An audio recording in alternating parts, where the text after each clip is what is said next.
전 세계는 묻습니다. 서울은 어떻게 괜찮았는가? 우리는 이렇게 답합니다. 우리는 준비된 시민들이 있었습니다. CNN은 말했다. 한국은 기후재난 대응의 선진국이다. BBC는 말했다. 그들의 재난 대응은 마치 전시작전 같았다. 그러나 세계가 진짜 감탄한 건 바로 사람들이었다.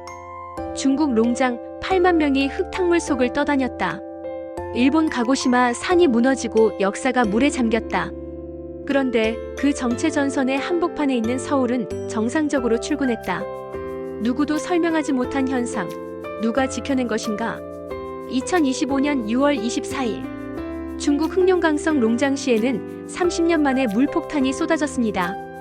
시간당 최대 130mm의 집중호우가 나흘 동안 계속되며 도시는 순식간에 진을바다로 변했고 공식 발표만으로도 8만 명의 이재민이 발생했습니다. 같은 날 일본 규슈 남단 가고시마현에서는 기록적인 폭우로 120mm를 넘는 강수가 1시간 사이 쏟아졌고 산사태로 역사적 문화재가 매몰되며 사회 전체가 정지 상태에 빠졌습니다. 그런데 이 두 나라의 중간 지점, 바로 정체전선의 정중앙에 있는 한반도, 서울은 예상 밖의 모습을 보여줬습니다. 오전 8시 지하철은 정상 운행되었고 빗속에서도 시민들은 우산을 펴고 학교와 직장으로 향했습니다. 서울시는 지난 10년간 반복된 장마와 기후재난의 경험을 바탕으로 도심 전역에 걸쳐 지능형 기상감지 시스템, AI 기반 도시 대응체계, 분산형 치수망, 그리고 무엇보다도 시민 자율대피 시스템을 구축해왔습니다. 이번 폭우가 서울에 미친 영향은 결코 약하지 않았습니다. 서울 동부권에는 60mm, 남부 대구권엔 90mm 이상의 비가 쏟아졌습니다. 하지만 이 강수는 이미 사흘 전부터 서울시청 8층 상황실에 실시간으로 예측된 상태였습니다.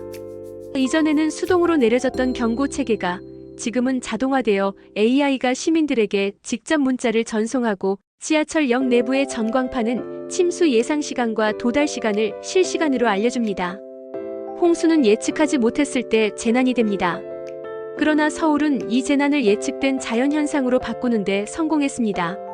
서울의 하수도 및 배수시설은 세계 최고 수준입니다. 1시간당 최대 110mm의 강수까지 견딜 수 있는 K배수망은 세계적으로 드문 설계 기준입니다. 일본 도쿄의 경우 80mm를 넘으면 지하철 운행이 중단되는 것과 비교하면 한국의 대응 역량은 실로 놀라운 수준입니다. 하지만 진짜 중요한 건 기술만이 아닙니다. 바로 그 기술을 신뢰하고 움직이는 사람들입니다. 서울 강서구의 한 고등학생은 자발적으로 인근 노인정에 전화해 어르신들의 대피 상황을 확인했고 마을 주민센터 직원은 본인의 휴가를 반납하고 침수 우려 지역을 직접 돌았습니다. 지하철에서는 청년들이 유모차를 든 부모를 도와 계단을 옮겨주는 모습이 포착되었고 차량 정체가 예상되자 시민들이 자발적으로 우회로를 안내하며 교통 흐름을 도왔습니다.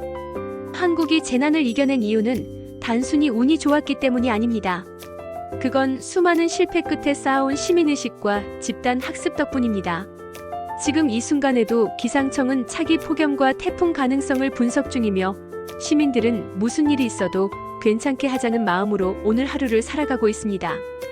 6월 24일 오전 6시 10분 AI 시스템 기상코어 K가 남부 해상에서 유입되는 수증기 흐름을 분석하고 서울 남부에 시간당 100mm 이상 강수가 올 가능성을 71%로 예측했습니다. 장나래 팀장님이 단호하게 지시하셨죠. B-3 배수로 가동. 영등포선 사전 차단. 성북, 송파 시민경보 발령. 그 지시가 내려진 지 단 3분. 각 구청에는 자동화 예보 메시지가 발송됐고 카카오맵과 T맵도 실시간으로 우회 경로로 전환됐습니다. 누군가는 이렇게 말하죠. 와, 서울 시스템 대단하네. 그런데요, 단순히 시스템 때문만은 아닙니다. 현장에 계신 분들, 그리고 그걸 믿고 움직인 시민들이 있었기에 가능한 일이었습니다. 그리고 또 하나 서울이 버틸 수 있었던 이유. 바로 보이지 않는 땅속입니다.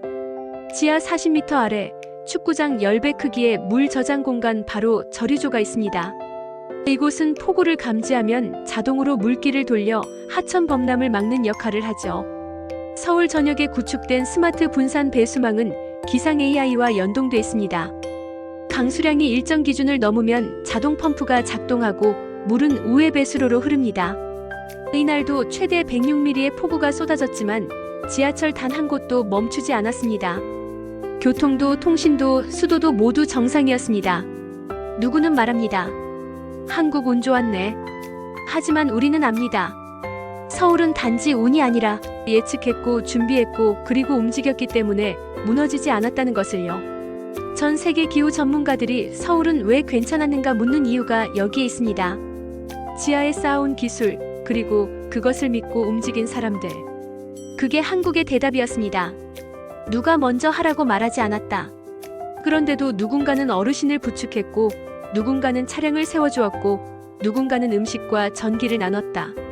그날 서울은 시스템만이 아니라 사람이 움직였다. 그리고 그게 재난을 재난으로 만들지 않은 진짜 이유였다. CNN은 말했다. 한국은 기후재난 대응의 선진국이다. BBC는 말했다. 그들의 재난 대응은 마치 전시작전 같았다. 그러나 세계가 진짜 감탄한 건 바로 사람들이었다. 서울이 재난을 이겨낸 이야기는 하루 만에 전 세계 언론에 퍼졌습니다. 뉴욕타임스는 서울의 대응은 시스템만이 아니라 문화였다고 평가했고, NHK는 기상기술보다 놀라운 건 골목 주민의 협력 수준이라고 전했습니다. 싱가포르에서 유학 중인 대학생은 SNS에 이렇게 적었습니다. 내가 본 한국은 그 어느 나라보다 재난에 따뜻했다. 서울이 보여준 건 단순한 대응이 아니라 하나의 모델이었습니다. 기술, 시스템, 그리고 사람. 이 삼박자가 어떻게 조화를 이룰 수 있는지를 전 세계에 보여준 것입니다. 그리고 이제 유엔은 서울형 재난 대응 시스템을 국제 표준화 과제로 연구 중입니다. 이제 한국은 단지 대응하는 나라가 아니라 세계를 이끄는 나라가 되었습니다.